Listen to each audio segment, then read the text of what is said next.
1월 곤륜도입니다. 1월 곤륜도는 지금 민화로 남아 있습니다. 작자 미상이지만 민화로 남아 있습니다. 근데 가장 중요한, 그러니까 왕이 행차시에 저 1월 곤륜도가 없으면 왕으로서의 행태를 시작을 안 했기 때문에 편품으로 가장 많이 남아 있습니다. 그러니까 편품을 들고 지어서 그 왕이 앉을 때마다 그 뒤에 깔아주는 건데, 이 시가, 시경의 첨보라는 시가 이 1월 곤륜도를 가장 잘 나타내고 있습니다. 그래서 1월 곤륜도의 이 5가지 요소가 6가지 요소구나. 5가지. 5개의 요소가 이 시의, 시경의 첨보라는 시에 다 들어가 있는데, 달이 차오르듯, 달이죠. 원래 그림은 오른쪽에서 왼쪽으로 있거든요. 이 조선의 그림은. 그래서 달, 근데 거꾸로 달을 먼저 얘기를 했네. 일, 월, 그 다음에 이게 곤륜산이 남산입니다. 그 다음에 이게 숫자가 목숨인데 남산의 수명같이 이지러지지도 허물어지지도 않고 라고 했는데, 이거를 물이라고 또 표현을 하기도 합니다. 같은 음차를 해서. 그 다음에 소나무 잣나무 같이 위성에 끊어짐 없습니다. 남산의 소나무가 또 나온 거죠. 그래서 이 1월 곤륜도에다가 시경을 대입하는 것이 물이다라고 얘기하는 사람들이 많습니다. 근데 이것은 시경이 맞고요. 실질적으로 시경의 활용도를 한번 보죠. 다음 장. 조선 왕조실록에 보면 예조에서 국왕이 사신을 연애하는 악을 제정을 새로 했습니다. 그래가지고 왕과 사신이 자정을 하면 달을 올리고 여러 개 계속 9번씩 다나 음식을 올리고 술도 7번인가 8번 올립니다. 그때마다 시경의 시를 읊습니다. 그래서 농명을 읽고 황황자를 읽고 상어를 읽고 어리를 읽고, 그 다음에 그 정제도 한 3개 들어가고, 그 다음에 신궁을 하고, 농명을 2번 하고, 황황자를 2번 하고, 남유가어를 하고, 남산유대를 읊습니다. 이런 식의 각각의 되는데, 실제로 그 내용을 보면 다음 장. 또 깨졌네. 그래서 1, 2, 3, 4번을 보면 똑같이 아까 첨보도 시경의 소화에 농명 지십 10가지 농명에 들어가는 분류에 들어가는 시거든요. 그래서 그 농명을 얘기하고 황자를 얘기하고 사모를 노래하고 어리를 노래하는데, 이게 7개가 있는 거죠. 그 4개가 다 첨보까지 합쳐서 5개가 똑같은 시경의 농명지식에 들어가는 거죠.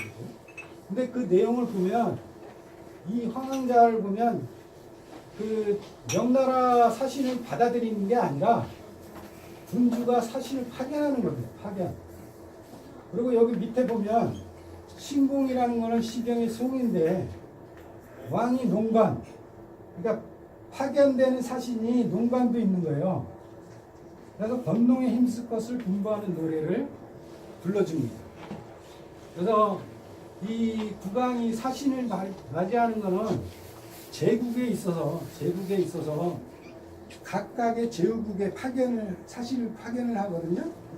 그 사신을 파견을 하는 그러한 노래, 그거를 위로하는 연애를 그 국왕이 친히 할 때는 시경의 노래를 전부 다 쓰는 겁니다.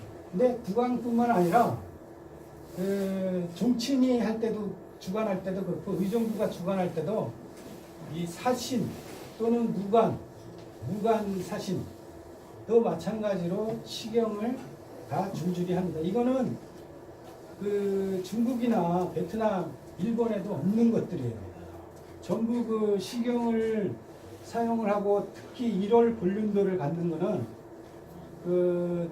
아시아에서 줄에 맞춰서 왕실 그 집전을 하고 예식을 한 데는 조선밖에 없어요. 그래서 그 곤륜산이 왜 남산이냐면 이거는 저기 유인물에 있는데요. 그 산해경에는 곤륜산이 두 개가 있습니다. 해외 곤륜산이 있고 해내 곤륜산이 있습니다. 근데 해내 곤륜산은 좀 낮으니까 남산이니까 산자를 뺐어요. 둘 다. 근데 곤륜자는 똑같다고 일반적으로 얘기하는데 산자가 없습니다. 사실. 근데 이 곤륜호는 그 높이가 어쩌고 저쩌고 이렇게 하면서 천재가 하계에 도움이 된다는 거고요.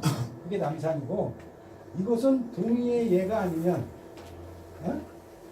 능히 비탈진 바위를 오를 수 없다. 남산은 아무나 올라가는 게 아니다.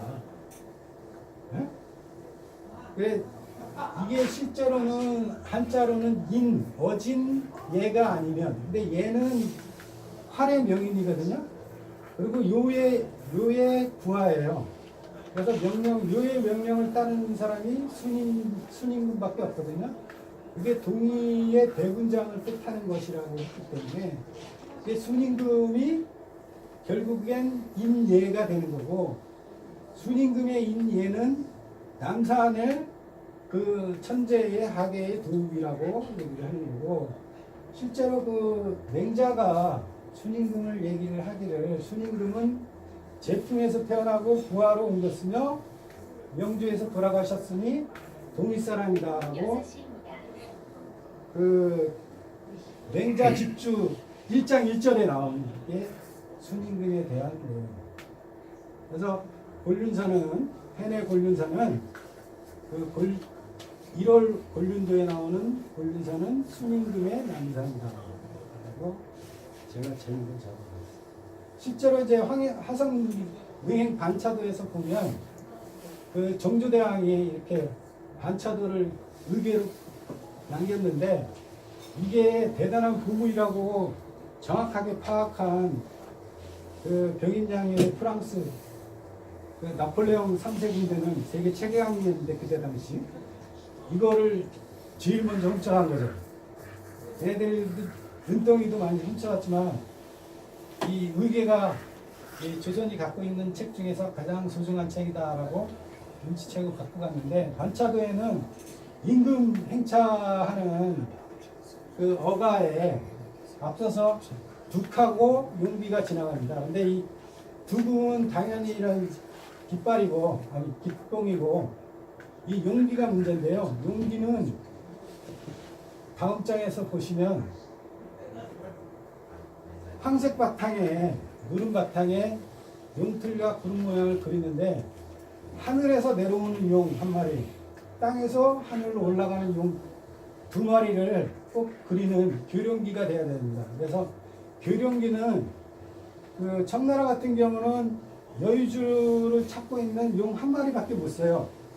근데 이 용 두 마리는 천자의 깃발이라고 주례에 나와 있습니다. 그래서 교룡기를 쓰는 거는 천자의 행차 시에만 쓸 수 있는 거고 이것은 그 오용을 명령하는 대열기의 가장 앞쪽에 있게 되어 있습니다. 그래서 이 반차도만 봐도 조선은 천자국이었다는 걸 알 수가 있는 거고요.